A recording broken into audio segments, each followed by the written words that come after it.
grab your popcorn, pour your drink of choice, and hit play. This is Pop, Pour, Play, where I talk about some of the hottest shows on screen. I'm Nichelle, and welcome to my podcast.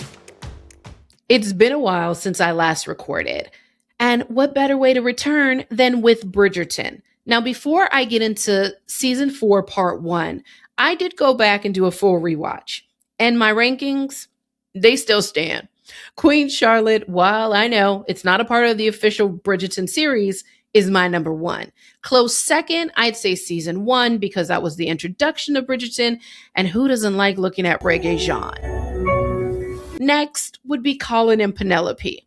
This wallflower ends up with the love of her life. I always have to root for the underdog. And last is, unfortunately, Anthony and Kate. And the only reason is because why did they have to wait until the wedding for all these shenanigans to come out? I would have preferred if it was a rehearsal dinner or something else, but you got the priest, the bride. Anyways, I don't know. With that said, let's get into why you're here. That's Bridgerton season 4, part 1. And as you know, I have to give you a spoiler warning because if you haven't seen it, you might want to go check it out and then come back. I'll wait for you. Why is no one ready? We knew going into this season that the focus was going to be on Benedict, who's the second oldest Bridgerton.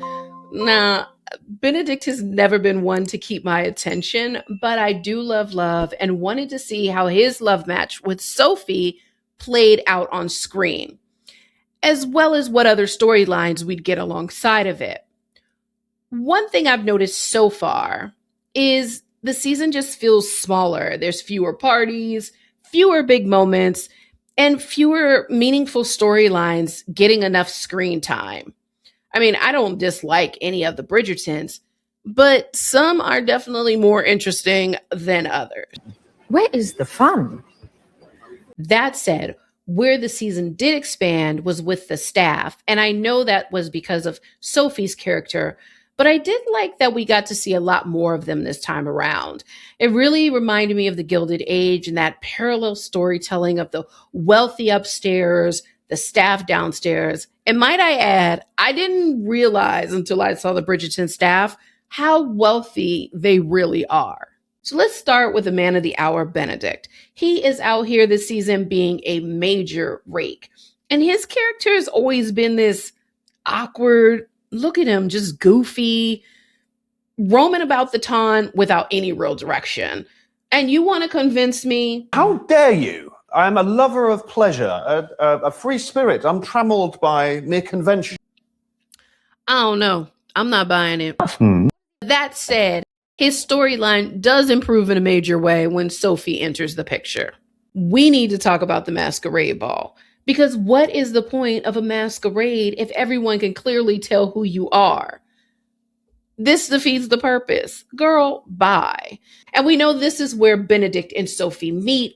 And while I understand how everything had to play out, because it gave the dynamic of not only him being intrigued by her, being the lady in silver, but then also falling in love with her as the maid.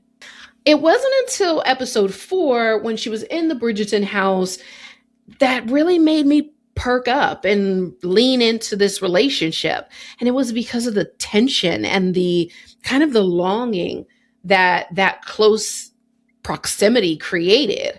And then close to the end of episode 4, when Benedict was laying it on thick, I was like, okay, Benedict. I mean, even he was starting to capture my heart with these words. My heart beats when you're near. The reality of you has become more tantalizing than any fantasy ever could be. One I cannot live without. And then he said, will you be my mistress? I can't even fault him because he actually looks like he thinks this is going to be a good idea. But I could see it all over Sophie's face. And I was in that moment with her thinking, this is probably what happened to her mother. Oh, man. And that stupid Araminta, whatever, Penwood, cloaked in her all black, giving her wicked stepmother energy. She was just horrible to Sophie. And of course, that's the classic Cinderella playbook.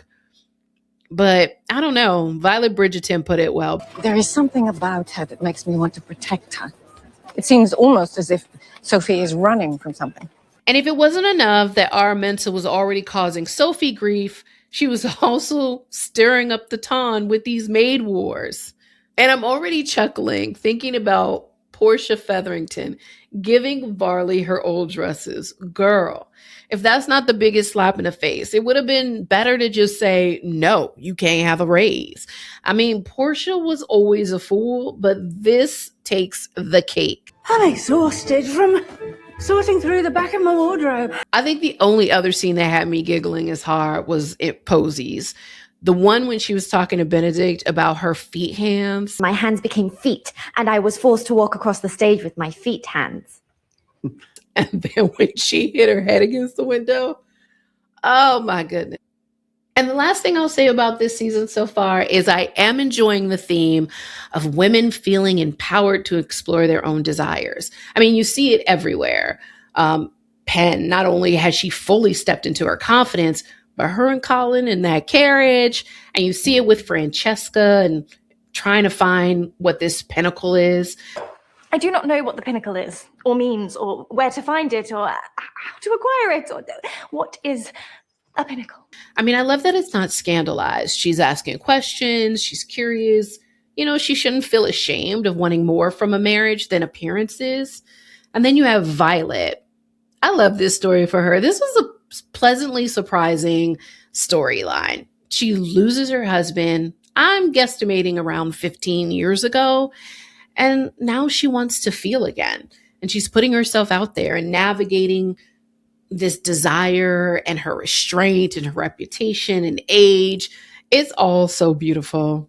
Go ahead with your night tea, girl. I am the tea that you are having. And then, of course, Sophie's had her own exploration sessions.